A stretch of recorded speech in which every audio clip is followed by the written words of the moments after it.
The gravy was still steaming when my mother smiled at me across the Christmas table and said the house was finally gone. "We closed on your grandma's place last month," she said, swirling her wine. "You were never in the will anyway." My sister laughed into her napkin. Good. She'd just have wasted it on that little office of hers. 11 faces turned to watch me crumble. I didn't. None of them knew the deed to that farmhouse already had a name on it, sitting in my purse beside my chair. And in about 90 seconds, that name was going to turn Christmas dinner into the quietest room in the county. My name is Simone Finch. I'm 34, and I keep books for the farms around Cedar Hollow. Drop a comment and subscribe while I explain how I ended up at that table holding a deed. It started almost a year earlier, a Tuesday in February, when I got the call that my grandmother Opal had taken a bad turn. I was always the one they called, not my mother, 20 minutes across town, not my sister Brooke, even closer, because for 8 years I'd been the one driving out to the farmhouse with her pills, her tax forms, her groceries. Opal was sharp-eyed, even propped up in bed. She pressed a small key into my palm, the key to an old tin recipe box in her kitchen. "When the time comes, you'll know where to look." I didn't think much of it. I was wrong about a lot of things that year. That farmhouse was the only place I ever felt like I belonged. My parents' tidy ranch house in town felt like a performance review at every conversation. Summers, though, I belonged to Opal. She taught me to snap beans on the porch and to read a feed bill so the co-op couldn't pad it. She'd spread the farm's receipts across the kitchen table and let me add the columns out loud. "Numbers don't lie, Simone," she'd say. "People do, so you learn the numbers." That kitchen was where I decided what I'd be. I opened Finch & Company bookkeeping at 22 in a rented room above the hardware store, because my parents wouldn't help with college, and Opal slipped me her egg money to make rent. My mother thought it beneath us. My sister thought it boring. Opal thought it the finest thing anyone in the family had ever done. While I was driving out there every week, my mother came twice a year, mostly to ask about the value of the land. Brooke came for holidays and left early. I'm not telling you this to sound like a martyr. I'm telling you because of something Opal said the last good autumn we had, sitting in her garden with dirt under both our fingernails. She looked at the house, then at me, and said it plain. "This place goes to the one who stayed." I laughed it off, told her not to talk like that she had years left. She just smiled the way she did when she knew something I didn't, and went back to her tomatoes. I should have asked her what she meant. I thought we had time. Opal died in her sleep 3 days after giving me that key. The funeral was on a gray Saturday, and I planned all of it, the hymns she liked, the flowers, the obituary, and stood at the door thanking neighbors who'd known her 60 years. My mother wore black and accepted condolences like a queen receiving subjects. My father stood beside her and said almost nothing, which was his whole personality. Brooke spent the reception on her phone. What I remember most is the math, not the grief. At the reception, before the casseroles were even cold, my mother leaned over and asked what I thought the farmhouse would fetch. Then Brooke drifted through the house with her camera up, photographing the hutch, the quilts, the grandfather clock, narrating prices under her breath like she was at an estate sale already. "That clock's worth something, and the land, Mom, the land is the real money." My father examined his shoes. Nobody asked who would feed Opal's old barn cat. Nobody asked where her garden tools should go. They asked what it was worth. I told myself it was grief making everyone strange. I was wrong. The hardest part hadn't started yet. It started with a phone call about a will. In April, my cousin Wade Cobb, my mother's side, a part-time notary who runs a tax and title shop 2 towns over and always smells faintly of cigarettes and cologne, called a family meeting to read it. Not at a lawyer's office. At my parents' kitchen table, with a coffee cake and a folder. That should have been my first clue. Wade put on his reading glasses and announced that Opal had left everything, the house, the land, the accounts, to my mother, the beautiful daughter-in-law who cared for me in my final years. My mother dabbed her eyes. Brooke squeezed her hand. My name was not in the document at all, not as a beneficiary, not as a witness, not even as a footnote. You were never in the will anyway, honey, my mother said, with the faintest curl at the corner of her mouth. I sat very still. I am good at sitting very still. But inside, two things were screaming. Beautiful daughter-in-law was a phrase Opal would have rather choked on than written. She and my mother had circled each other like cats for 30 years, and the signature was too careful, too steady. The Opal I'd buried couldn't hold a spoon those last weeks, let alone sign her name clean. The date typed at the bottom said the will was made just 3 weeks before she died. Here is the thing about being the family bookkeeper. People assume you only count what they hand you. They forget you also notice what's missing. That night, I sat at my desk and laid out everything I knew, the way Opal taught me to lay out a ledger. 2 years earlier, I'd driven her to an attorney's office in the county seat. She'd told me she was getting her affairs in order and made me wait in the lobby, which was very like her. She came out an hour later with a sealed envelope and a business card she tucked into her purse. I never saw the documents, but I knew they existed. So how did a will drafted by a real estate attorney 2 years ago become a will notarized by Wade 3 weeks before she died? Wills can be updated, sure, but Opal hadn't left that house in 6 months. She couldn't have driven to Wade's office, and Wade hadn't set foot at the farmhouse. I'd have known. I called him the next morning and asked plainly when exactly Grandma had signed the new will. He got vague fast. She had me come by. Last-minute change of heart, Simone. Happens all the time. I asked who witnessed it. He said he'd have to check his file. A notary who has to check whether anyone witnessed a will is a notary telling you something. I thanked him and hung up, and I remembered the business card from 2 years ago, filed away without a second thought. Margaret Howren, Estate Law. Before calling the lawyer, I did the reasonable thing and asked my own family for the truth. I drove to my parents' house and asked to see the actual probate filing, the official one, not Wade's coffee cake folder. My mother's whole face changed. Why would you need that? I told her I just wanted to read it. Reading documents is what I do. That's when she reached for the weapon she'd used my whole life and made herself the victim. I cannot believe you, she said, voice wobbling. Your grandmother is barely in the ground, and you're already fighting about money. Brooke appeared in the doorway right on cue. Don't make this ugly, Simone. It's so like you to make everything about you. My father studied the wallpaper.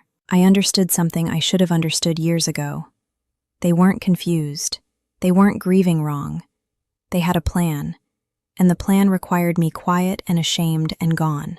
So I went quiet, but not the way they wanted. The next morning, I called Margaret Howren's office, and her assistant put me through the moment I said my grandmother's name. That told me something before the lawyer even spoke. In the meantime, I learned the estate was already moving fast, too fast. My mother had petitioned the court as executor under an informal, uncontested probate, the kind that moves quickly when nobody stands up to object. A court reviews a will on its face. It doesn't test a signature unless an heir contests it, and no heir had. The required notice to family had gone to an old mailing address I'd left years back, reaching me late, after the easy window to object had nearly closed. Margaret never heard a word, because nobody's obligated to notify the attorney who drafted an earlier will. On paper, Wade's document looked clean, and the probate had sailed through on the strength of it. Now there was a notice that the farmhouse and land would be sold to settle the estate, sold to whoever showed up with money. I drove out to Cedar Hollow Road that evening and made myself a promise. I couldn't stop the sale in time, proving the fraud would take months, but nothing stopped me from being the one who bought it. Margaret's office confirmed everything. 2 years earlier, Opal had come to her, deliberate and clear-headed, and drafted a will there, properly witnessed by 2 of Margaret's staff and notarized. In it, she left the farmhouse and 10 acres to me, the one who stayed. The accounts were split among the family, but the house was mine, in black and white, executed the right way. If your cousin's document is what you suspect, Margaret said, tapping the file, the will in probate is fraudulent, and everything done under it can be challenged. But that road was slow, months, maybe a year, with my family fighting every step, and the auction was already scheduled. So we'd fight on 2 fronts, buy the house clean at auction, then pursue the fraud case to make the rest of the truth land where it belonged. Reading online, I found the estate wasn't a quiet private sale. It was headed to a public auction, open to anyone with funds and nerve to raise a paddle. My mother thought she was selling her mother-in-law's house to some faceless investor. She had no idea the auction floor would be open to me, too. I sat back and felt something I hadn't felt since the funeral. Not peace, exactly. Purpose. I had a number to find, a plan to build, and for the first time in months, I wasn't the one being handled. I was the one doing math nobody else knew was happening. The next morning, I let myself into the empty farmhouse with my old key, found the recipe tin, and inside it, under a gravy-stained index card, a small brass key marked Cedar Hollow Bank, Box 114, and a sealed letter addressed to me. I carried the letter around unopened for 3 days, not ready for what it might ask of me. I formed an LLC, Cedar Hollow Holdings, so my name wouldn't appear on any auction paperwork and spook my mother into jacking up the price out of spite. The law still required me to report myself as the true owner to the Federal Registry privately, which I did because I do everything by the book. But my family, scanning the auction paperwork, would just see a company they'd never heard of. I had 12 years of careful savings, an untouched inheritance from my grandfather that Opal had told me to save for something that mattered, and I qualified for a mortgage in the company's name to cover the rest. I stress-tested every number for 2 nights the way I'd never let a client overextend. My mother, needing cash fast, had set the reserve price low, a door left open, and I intended to walk through it. Around then, Brooke called to gloat about a loaded new SUV, paid for from her share of an estate that hadn't even cleared. If Grandma had left it to you, you'd just waste it on that dusty office. I said, we'll see, and let it go. The night before meeting Margaret about the bank box, I finally opened Opal's letter. She wrote that she'd known for years, her mother's love of money, like some people love whiskey, the second mortgage, the failed ventures, and that she'd made a real will in the bank box, leaving me the house on purpose. If they ever tell you that you were never in my will, you put this letter on the table and let the paper speak. Don't fight them with shouting, Simone. That was never your strength. Numbers are your strength. Quiet is your strength. The house goes to the one who stayed. It was always you. 2 days later, Margaret and I opened Box 114. Opal had quietly added me as a co-signer years before, so it never froze at her death. Inside was the executed original will, properly witnessed and dated. Margaret compared it to Wade's version, mismatched witnesses, a signature that marched too perfectly for a dying woman's hand. A genuine signature wobbles, she said. This one tried too hard to look perfect. The auction was held in a cold October meeting room. I didn't go. I sent a calm associate from Margaret's office with my hard limit on a card, and sat in my car in the lot while my mother and Brooke celebrated inside. Bidding climbed past $200,000, past $220,000. My mother thrilled at every raise with no idea who was driving it. At $238,000, the gavel came down. Sold to Cedar Hollow Holdings, LLC. My mother walked out complaining about that pushy company, never noticing my car 30 feet away. The money moved the way desperate money moves. My mother's share into a hidden second mortgage, Brooks into the SUV and a vacation, my father taking whatever was handed to him. I laid the new deed under my desk lamp that night and felt not triumph, just quiet, tired tenderness for the woman who'd armed me for this from beyond the grave. In early December, my mother invited me to Christmas, theater, partly, and partly nerves because word had reached town that a company was requesting the full estate file. Let's not have any drama about the house, she added. You were never in the will, you know. Don't go ruining everyone's Christmas over it. I said I'd be there, and I meant to bring more than myself. I wrestled all week with how to do it. They'd shamed me publicly, at the will reading, at every holiday. An audience had always been the point, so maybe the truth deserved the same room the lies had used. I signed the authorization for Margaret to file the petition to reopen probate the day after Christmas. 2 days before, dropping off a poinsettia, I overheard my mother on the phone with a panicked Wade. Nobody is investigating anything. You did your job. You got paid. Now act normal. If you fall apart, you take all of us down. You got paid. A notary doesn't get a special fee for honest work. The fraud was cracking from the inside. Around town, people had started asking who'd bought the old Finch place. Old Mr. Petrie, who'd farmed beside Opal for 40 years, stopped me at the hardware store. Heard whoever bought it means to keep her garden. That true? It's true, I said. The garden stays. His eyes went bright. Good. She'd be glad. That was the real reason I'd done any of it.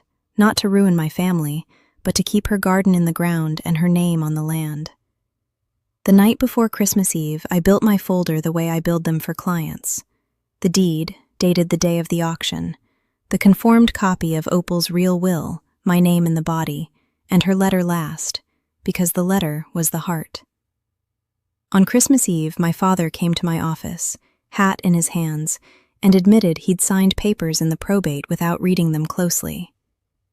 I knew something wasn't right about it. I signed anyway. I told him I knew.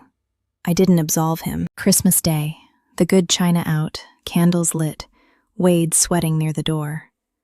My mother seated me in the place of honor and, between the main course and pie, stood to toast, finally closing the sale, then turned the smirk on me.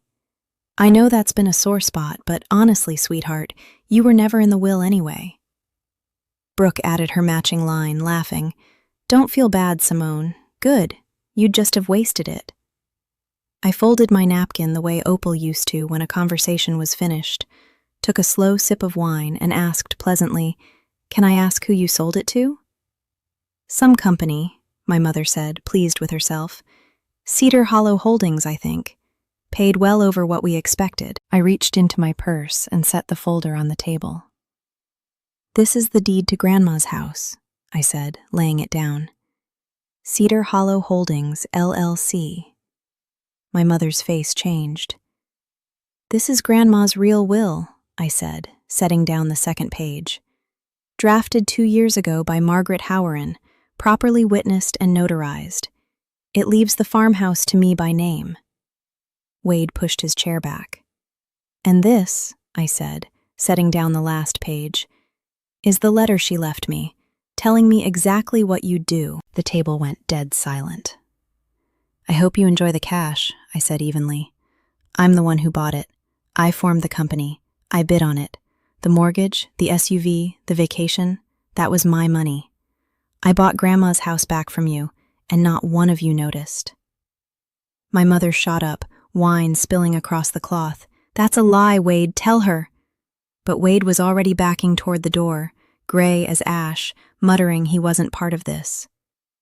You said I was never in the will, I told her, hand flat on Opal's letter. You were right, because the one I was in, you replaced, and I have the original. Brooke went the color of the tablecloth, doing the arithmetic on her SUV. Turns out I didn't waste it, I said quietly.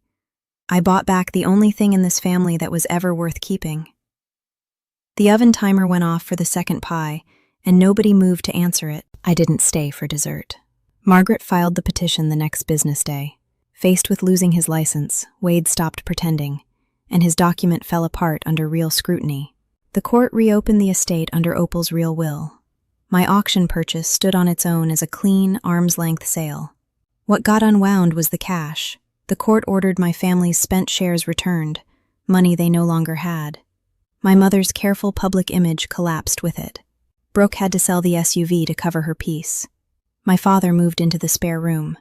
I took no joy in the hard parts, but no responsibility either. I hadn't forged anything, hadn't lied, hadn't taken a dollar that wasn't mine. I kept the house both ways. The auction made me the owner. The real will made me the heir. 2 roads to the same front door. That spring, I fixed the crooked porch swing and turned the soil in Opal's garden myself, my own hands in the dirt the way hers had been. Mr. Petrie brought tomato starts and didn't say much, which was its own kind of blessing. I left the door open for my father on one condition. When you're ready to be honest. He hasn't come yet. Maybe he will. Maybe he won't. Either way, the garden's in, and the swing creaks the way it always did. Here's what I learned sitting in that quiet house that used to be hers. Family can vote you out of the story all they want, but the people who actually stay are the ones who get to keep the house, and the name, and the truth. If you've ever been the one who stayed while others showed up only to collect, this was for you. Go check the paperwork on the things that matter, gently, early, long before you ever have to raise your voice. Share this with someone who needs to hear it, and subscribe, because there's always another table and another truth waiting to be set down.